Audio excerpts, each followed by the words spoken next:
Hello, this is Ernest with Zero Time in Crystal City. So I put out a video on the Maxxforce 1113 with an ejector problem, and then we were saying that we had an ECM problem. Well, I made a mistake. I made a mistake in that I was using the wrong waveform to explain what I was trying to explain. So so nobody else makes that same mistake, because I did it. Maybe I can clarify it for you. So I want to go over that waveform again with you to show you why the ECM is bad, and how else would we know this, because with the scan tool you couldn't see this, so you'd never know that you had a problem. If we replace the injectors that we know that were bad, we wouldn't have fixed the truck, because we still have a truck that's running rough, and we would have been scratching our head, trying to figure out what's going on, because there was no real way to know. According to the cylinder cutout test, 1, 3, and 5 are working, but we found out with the scope that that's not true. So some of the rough idling and the fuel knock that it has, we now know why it was happening. We would have still had those problems had we replaced the injectors that were bad, because it's not just the two injectors. Now, it's possible that the two injectors is what started the problem with the ECM, because there is no fuse between the ECM and the injectors, so the ECM becomes diffused. So it's possible that the injectors shorted out the ECM. So, but let me show you what we have. Okay, so this is the injector waveform, and we are at number 1. This one's on number 1, and this is what we want to see. So what we have here is, this is actually the ground control circuit, the injector driver ground control circuit, because that's how the injectors are commanded to come on, through ground. Okay, so when the injector is commanded to come on, we're going to pull down to ground. Okay, and then we're going to have a little bit of voltage drop just by design, because of the transistor or a MOSFET, whatever it is that they're using. So we'll have a little bit of a voltage drop. So this is normal. This is what we want to see. Okay, then we have, it came down to ground, and then we had it came back up, and it came back up because, let me show you. Okay, hopefully you can see this a little bit better. So this is our ground. When the injector was commanded to come on, it went to ground, and then the voltage went up, right? So when the injector was commanded to turn off, and it didn't turn off all the way. They just closed it down a little bit. So then we had it right here, it turned off, and this is why we see a rise.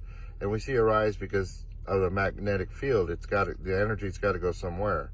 But we didn't completely turn it off, so it turned back on. So then it started to build a magnetic field, and then it came back down because we turned it back on.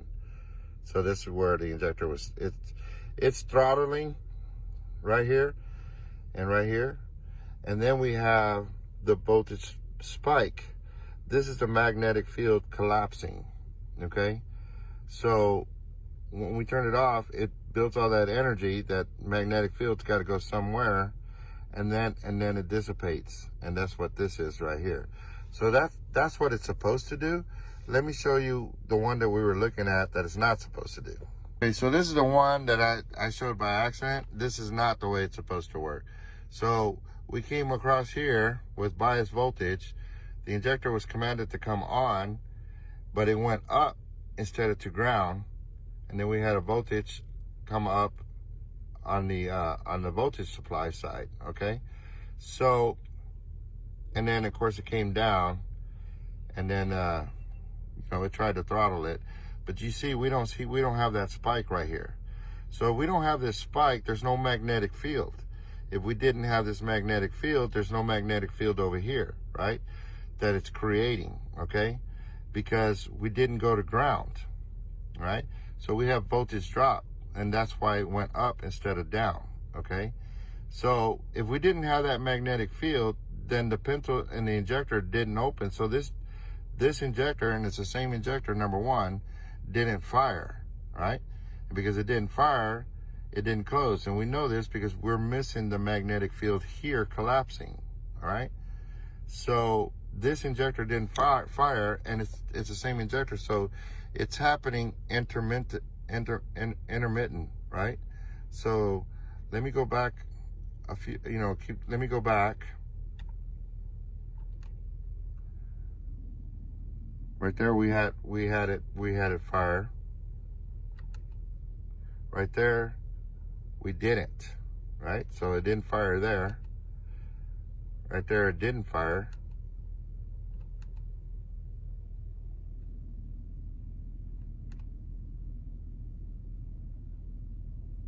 Right there, it did. Right there, it didn't. Right there, it did. Right there, it didn't. Okay? So we know, because the voltage drop, we know that it's the transistor because, it's happening right here, right?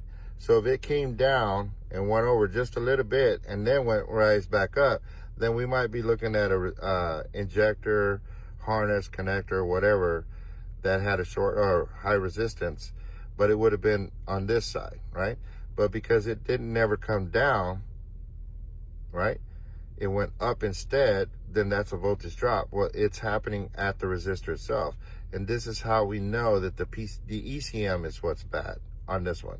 So this is injector number one. Let me show you injector two. So this would be a capture on injector number two, okay? And it's doing the same thing that injector number one is doing.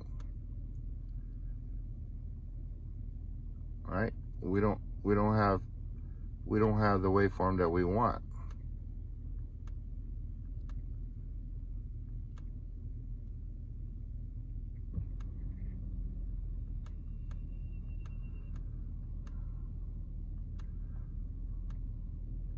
Okay, because again, this should have come down.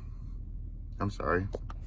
The blue trace on this one is actually the ground circuit, okay?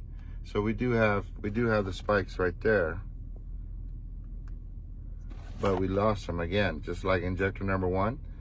This should have went down, and then it should have spiked up on this side. So the blue trace on this one is the ground control circuit, okay?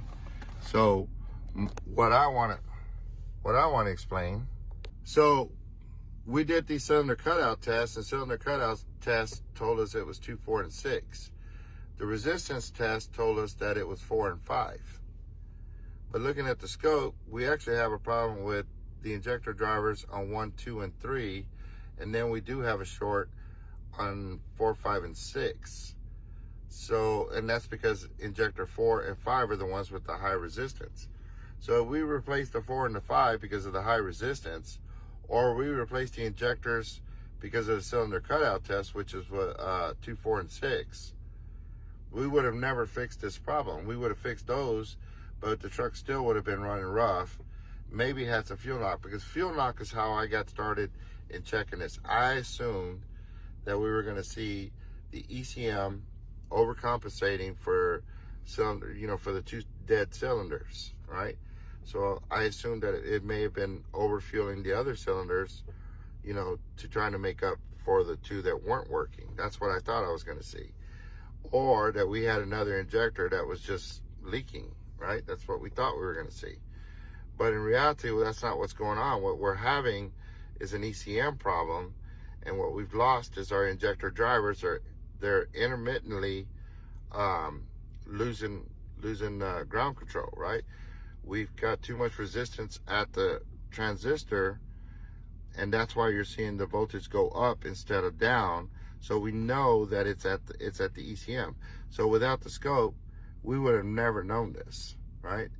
With the scan tool, there's no way that you would know this. There's no way that you could see this, right? And you did the cylinder cutout test, it told us 2, 4, and 6. And then we did the resistance test, and it told us 4 and 5. But with the scope, we can see we actually have a problem throughout the whole system. On 4, 5, and 6, we have a short or a capacitor. The capacitors are bad on 4, 5, and 6, and injector drivers are bad on 1, 2, and 3, and 4, 5, and 6. So, I mean, it kind of gets confusing, but how else would you possibly know this? We've been scratching our head trying to figure out why the truck is still running rough, or why we still have fuel knock. You know, we could throw more injectors at it, but it wouldn't have fixed the problem, because it's not the injectors, it's the ECM, right? The truck is running, it just ain't running right. And so with the scope, well, I mean, those are things that we can see. So I hope that it kind of clarifies what I talked about earlier, and I hope it helps somebody else out. I made the mistake and used the wrong waveform to explain what I was trying to explain. So I appreciate you watching. Thank you.